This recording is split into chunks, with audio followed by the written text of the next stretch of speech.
Hello, welcome to my channel, Another Bibliophile Reads. My name is Greg, and I have finished reading a book for Shorty September.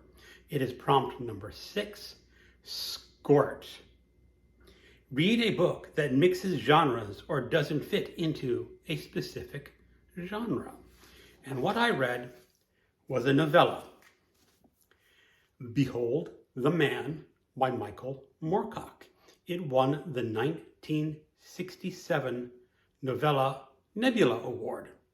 And this is a story of Carroll. Now, Carroll is a man living in London, and he's a bit troubled. He's had problems in his childhood.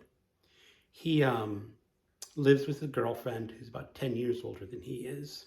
He runs an occult bookshop, and he invites people to talk about books, especially Carl Jung.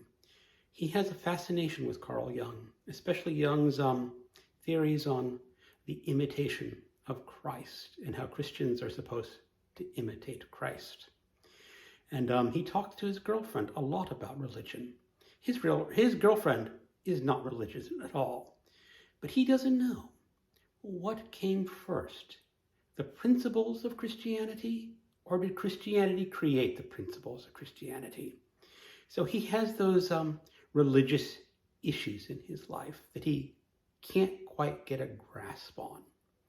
Well, in his book group, in his bookstore, there is an old man who worked in World War II as an inventor. He has been dismissed by the British government as a crank. Now, if you've read science fiction books before, you know not to dismiss cranks. This crank tells Carl that he has invented a time machine. And Carl goes with this man, and he uses the time machine to transport himself back in time. He wants to witness the crucifixion of Jesus.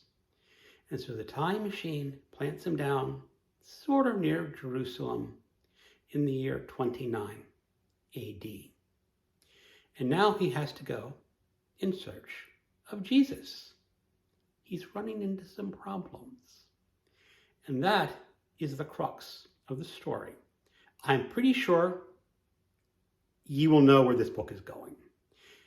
But Michael Moorcock does a really fascinating job creating the character of Carl, who is obsessed with Jesus and obsessed with the origins of religion. And then he takes it back into time. And so you have this cross-genre of historical fiction of what life was like in Jerusalem area in 29 AD. And then you have the religious aspects.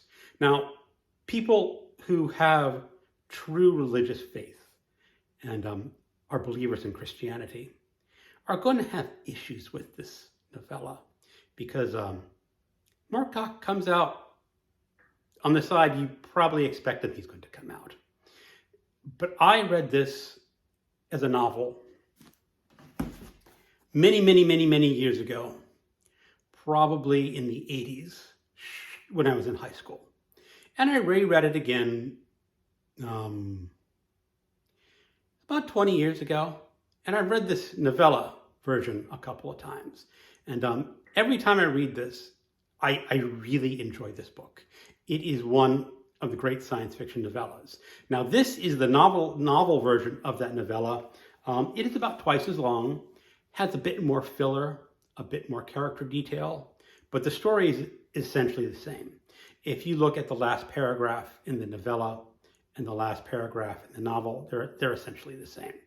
So if you want to read this, pick up either the novella or pick up the novel version. I highly recommend this book for readers of science fiction and people interested in religion and the nature of Christianity. Now, of course, Moorcock's version is poppycock because there are no time machines in the real world.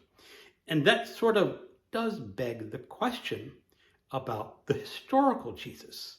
I have read a couple of books earlier this year, Nailed by an author I forget, and the historical Jesus by Bart Ehrman.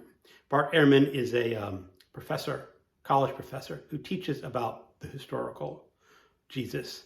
And he himself is what you probably call an agnostic atheist.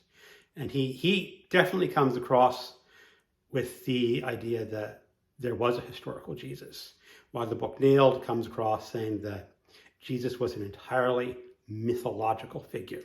And both those books fit in very nicely with this novella. And you can take this novella sort of as a kicking off spot to investigate these ideas of Jesus Christ. Of course, again, I said Moorcock's version, no, he didn't get it right, but still a 5-star science fiction read.